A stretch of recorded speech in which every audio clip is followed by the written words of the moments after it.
La douleur. Nous la redoutons, nous la fuyons, nous la maudissons.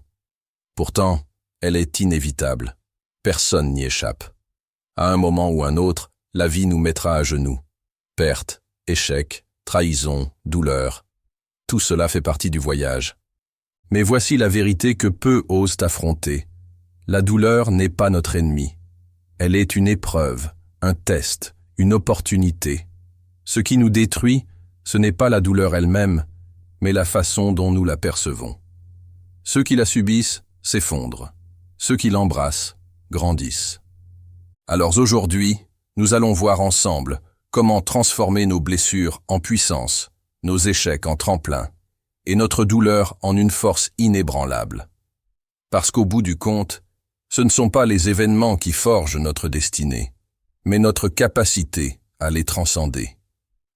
Si vous voulez continuer à grandir, à vous renforcer et à transformer chaque épreuve en opportunité, alors ne partez pas sans vous abonner. Ici, chaque vidéo est une nouvelle étape vers la meilleure version de vous-même. Alors, abonnez-vous, activez la cloche des notifications et rejoignez cette communauté de personnes prêtes à affronter la vie avec courage et détermination. Vous êtes ici pour évoluer et tout commence maintenant. La vie ne nous demande pas la permission avant de nous frapper. Elle ne prévient pas avant de nous confronter à l'adversité. Et pourtant, c'est dans ces tempêtes que se forge notre véritable force. Le monde appartient à ceux qui savent résister, à ceux qui ne plient pas sous le poids des difficultés, à ceux qui transforment chaque épreuve en une occasion de devenir plus fort. La résilience est cette capacité à rester debout, peu importe la violence des vents contraires. Mais comment développer un état d'esprit résilient, capable de surmonter toutes les épreuves et de tout vaincre? D'abord, nous devons comprendre que la douleur est inévitable et l'embrasser comme une vérité fondamentale de l'existence. Nous passons notre vie à fuir la douleur, à l'éviter à tout prix, comme si elle était une anomalie, une erreur du destin. Pourtant, elle est inscrite dans la condition humaine. Nous perdrons des êtres chers, nous connaîtrons l'échec, nous serons trahis, déçus, blessés. Et quoi que nous fassions, nous ne pourrons jamais éradiquer totalement la souffrance de notre vie. Mais ce que nous pouvons faire, c'est changer notre rapport à elle. Au lieu de la voir comme une ennemie, nous devons la considérer comme une maîtresse exigeante, mais juste. La douleur forge le caractère, affine notre perception du monde et nous pousse à évoluer. Chaque douleur, chaque épreuve est une opportunité déguisée, une occasion d'apprendre, de grandir, de nous renforcer. Les stoïciens nous enseignent que la souffrance n'est pas ce qui nous brise, mais notre refus de l'accepter. Ce n'est pas la douleur qui nous détruit, mais notre attachement à l'idée d'une vie sans douleur. Plus nous résistons, plus nous souffrons. Mais si nous acceptons cette réalité avec sérénité, nous découvrons une force intérieure que rien ne peut ébranler. Ne cherche pas à échapper à la douleur. Apprends à danser avec elle. Fais-en une alliée. Utilise-la pour te transformer, pour devenir plus résilient, plus sage. Car c'est en traversant les flammes que l'acier devient plus solide. L'adversité, les épreuves, la souffrance font partie intégrante de la vie. Chaque grand esprit, chaque grand conquérant de l'histoire a connu l'échec, le doute et la douleur. La clé n'est pas d'éviter la souffrance, mais d'apprendre à la transcender. Nous devons voir chaque difficulté comme un test, un entraînement pour l'esprit. Lorsque nous adoptons cette vision, nous arrêterons de craindre l'adversité. Au contraire, nous l'embrasserons comme une forge dans laquelle notre caractère est trempé et renforcé. La souffrance, lorsqu'elle est comprise et acceptée, devient une opportunité. Ceux qui tentent de fuir la douleur finissent toujours par en être prisonniers, tandis que ceux qui l'acceptent et l'utilisent en ressortent grandis. Prenons l'exemple des grands leaders et penseurs de l'histoire. Nelson Mandela a enduré 27 années d'emprisonnement et en est sorti plus fort, plus sage, prêt à changer le monde. Viktor Frankl, survivant des camps de concentration, a transformé l'horreur de son expérience en une philosophie de vie qui a aidé des millions de personnes. Lionel Messi, après tant d'années d'échecs avec son équipe nationale, a fini par être couronné champion du monde. Ce qu'ils ont en commun, la capacité à donner un sens à leur souffrance, à l'utiliser comme un levier de transformation plutôt que comme une fatalité. Nous devons adopter le même état d'esprit. Lorsque la souffrance frappe, nous devons nous poser la question: que puis-je apprendre de cela? Comment puis-je me renforcer grâce à cette épreuve? Car au fond, chaque épreuve cache un enseignement, une opportunité de croissance qui nous rapproche de notre plein potentiel. Quand nous avons passé toute notre vie à endurer la douleur, nous finissons par développer une résilience et une discipline inébranlables. Nous devons savoir que cette résilience ne vient pas du jour au lendemain. Elle se construit à travers le temps et une discipline rigoureuse. La volonté est comme un muscle. Plus nous l'exerçons, plus elle devient forte. Nous devons nous imposer des règles, adopter des habitudes qui renforcent notre mental. Chaque matin, chaque soir, nous devons nous rappeler de nos objectifs, visualiser notre force et refuser de céder aux excuses. Une discipline inébranlable nous permettra de faire face à la douleur et à l'imprévu sans jamais faiblir. La discipline commence par de petits engagements quotidiens: se lever tôt, respecter un emploi du temps, éviter les distractions inutiles et toujours donner le meilleur de nous-mêmes. Ce sont ces petites habitudes, répétées jour après jour, qui forgent une volonté indestructible. Les grands guerriers de l'histoire ne sont pas devenus forts par hasard. Ils ont suivi une routine stricte, ont enduré des entraînements difficiles et ont cultivé une mentalité d'acier. Nous devons faire de même. Chaque jour, nous devons nous demander: ai-je respecté mes engagements envers moi-même?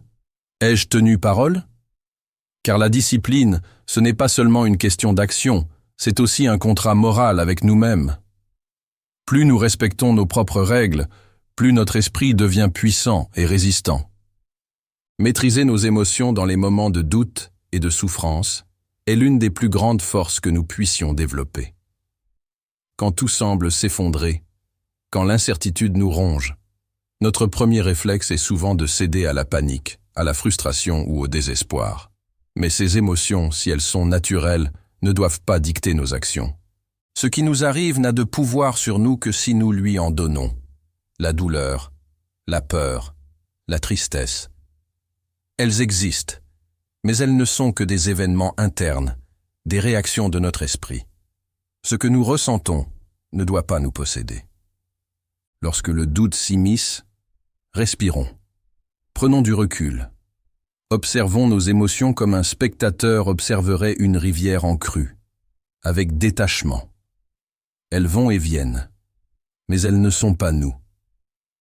Nous ne sommes pas notre colère, ni notre angoisse. Nous sommes celui qui choisit comment réagir face à elles. Dans les moments de souffrance, posons-nous une question simple. Cela dépend-il de moi? Si la réponse est non, alors nous devons lâcher prise. Si la réponse est oui, alors agissons avec calme et clarté. Le contrôle de soi est un entraînement. Plus nous apprenons à rester ancrés face aux tempêtes, plus nous devenons inébranlables. Et un esprit inébranlable est un esprit libre. Un esprit faible est esclave de ses émotions. Un esprit résilient, lui, est capable de les observer, de les comprendre et de ne pas se laisser déborder. Lorsque la colère monte, nous devons apprendre à la canaliser. Lorsque la peur surgit, nous devons l'utiliser comme un signal pour nous préparer et nous renforcer. La maîtrise de soi est la clé du bonheur. Rien ne sert de réagir impulsivement aux événements. Nous devons prendre du recul, respirer et agir avec sagesse. Les épreuves paraissent insurmontables lorsque nous nous focalisons sur l'instant présent. Mais lorsque nous adoptons une vision à long terme, nous comprenons que chaque défi est une marche vers notre accomplissement.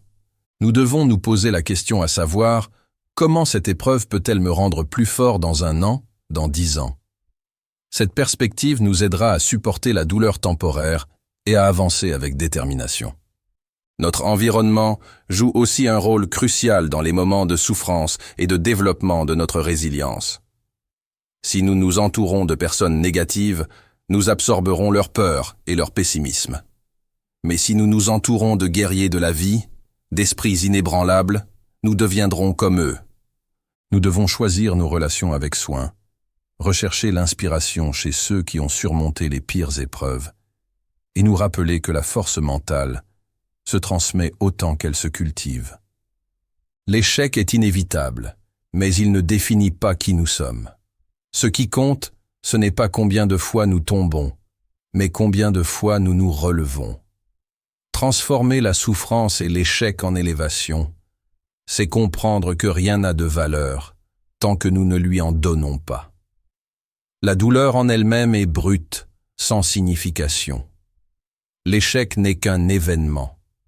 Ce qui compte, ce n'est pas ce qui nous arrive, mais ce que nous en faisons.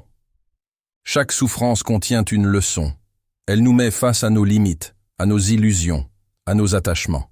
Si nous l'acceptons au lieu de la fuir, elle devient un miroir qui nous révèle ce que nous devons changer en nous. Ceux qui refusent la douleur stagnent. Ceux qui l'embrassent grandissent. L'échec, lui, est le plus grand maître. Il est la preuve que nous avons osé, que nous avons tenté. L'échec n'est jamais une fin, sauf pour ceux qui abandonnent. Pour les autres, il n'est qu'un passage, une étape, un test. Un obstacle peut être un mur qui nous bloque ou une marche qui nous élève. Tout dépend de notre regard. Ainsi, lorsque la souffrance frappe, demandons-nous « Que puis-je apprendre de cela? Comment puis-je en sortir plus fort ?» Chaque épreuve est une forge, et nous sommes le métal en fusion. À nous de choisir si nous voulons être brisés ou devenir une lame affûtée. Chaque chute est une leçon. Chaque erreur est une opportunité d'apprendre.